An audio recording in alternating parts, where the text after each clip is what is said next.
right, so the last time that I read, Jet and Tyrell were in Hedge Apple.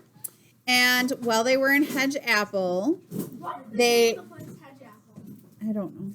While they were in Hedge Apple, they decided to explore a little bit and they came across Snapper's house. That is the mansion that is up on the hill, correct? All right.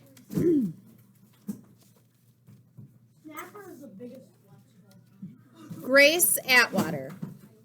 I'm so disappointed in the kids this year. Okay, I understand that I'm pretty much one of a kind when it comes to appreciating the food here. Most kids would take chicken nuggets or a hamburger over a salad every time. And even my fellow vegetarians gravitate toward pizza, not to mention snacks and sweets.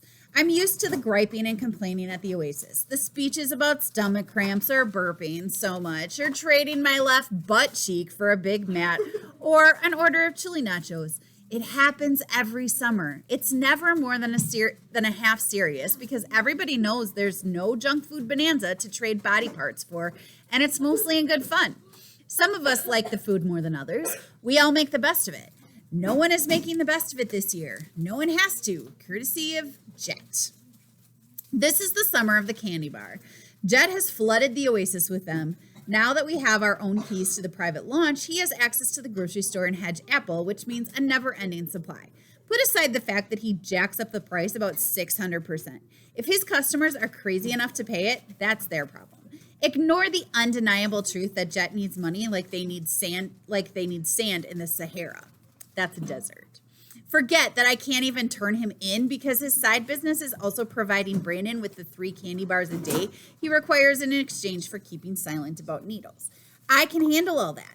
I don't love it, but I'm mature enough to accept that I don't live in a perfect world. What I can't accept is that a few dozen candy bars are ruining everything Magnus Fellini has built. Before kids would get into the Oasis lifestyle because they had no choice. By the end of their time here, even the most negative would have to admit that they were better off because of it. They were fitter, more energetic, more positive, calmer, and more whole. And somewhere along the way, they usually managed to enjoy themselves at least a little bit. But Jet isn't just selling candy. He's offering a way to drop out of everything Magnus worked so hard to bring to the world.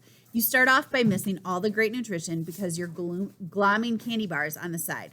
Then you're goofing off at awakening because you don't have enough energy or missing it altogether since you can't wake up in time. Soon, the bath feels too hot, the activity is too exhausting, and forget meditation. Nobody can seem to settle down. I know Ivory senses it too, but she can't figure out what's wrong. The problem isn't her pathfinding, it's the fact that most of her students are buzzing on the permanent sugar high. So I'm disappointed. It's disappointing that the kids here are so shallow that they'd throw away a chance at mind and body wellness for a fleeting taste of a little chocolate. It's disappointing that Tyrell would let himself be turned into Jet's loyal sidekick. And sure, I have my problems with Brooklyn, but the one thing you can always say about her is she's independent. Where's that independence when she's hawking candy right alongside Tyrell and Jet? Most disappointing of all, I know about this and I'm doing nothing to stop it. I have a good reason, but is my reason good enough? The Oasis is supposed to be my favorite place in the whole world. It's like I'm being torn in two. By the way, there's one kid here who hasn't disappointed me even a little bit. When I first met Jet, I knew then and there that he was a loser, a troublemaker, and a worm. Well, he's turned out to be all that and more. It's impossible to be disappointed in a person when your opinion of him is already rock bottom. It's too bad the boxes of fireworks he had hidden under his bed didn't go off some night, sending him on a one-way trip to the moon.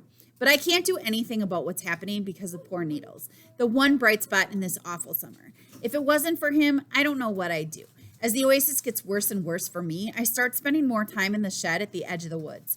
I'd love to say I'm enjoying watching him frolic in his paint tray, except that he doesn't move. Jet claims it's impossible to interact with Needles, which only goes to show that Jet knows about pets, which is zero. Oh, sure, I can't play with Needles the way I play with Benito back home, but Benito's a mammal and Needles isn't. There are plenty of ways to interact with a lizard, like sitting in a sociable silence. I speak to him in a quiet voice, and he never takes his eyes off my face. I can say things to Needles that I wouldn't tell anybody else. He's a restful companion, and something Jet will never be. Even standing still, you can tell that Jet is pure chaos, waiting to be unleashed on the world. Needles is the opposite of that. Peace, intelligence, tranquility, contemplation. He belongs at the oasis. He may be against the rules, but he's as whole as any living creature can be. Just the sight of his unmoving brownish form has the power to relax me. I sit cross-legged on the floor by the paint tray, and all my conflicted feelings about this summer melt away. Sometimes I even practice a little meditation. When I breathe in, I breathe in. When I breathe out, I breathe out. Needles is almost as good at meditation as Ivory because he doesn't allow himself to be distracted. Together we clear our minds and I retreat into myself in the tight humidity of the shed.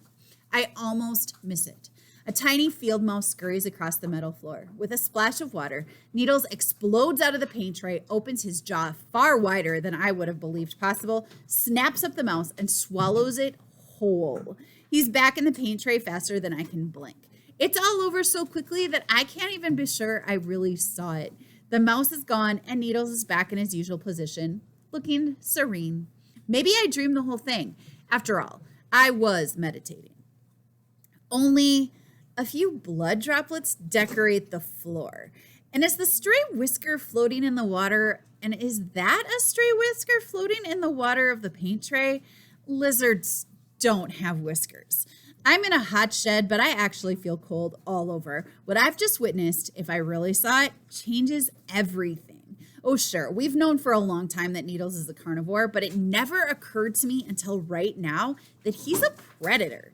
What other explanation could there be for the way he took down that mouse? In this awful summer, when I'm disappointed in everything and everybody, now I'm disappointed in little Needles too. It's not his fault. He's just doing what comes naturally, but it opens up a really sticky issue. We've been hiding Needles and providing him food and shelter because we believe he can't survive in the wild. But what I just saw proves that Needles is nowhere near as helpless as we thought. Nature has given him the tools to survive.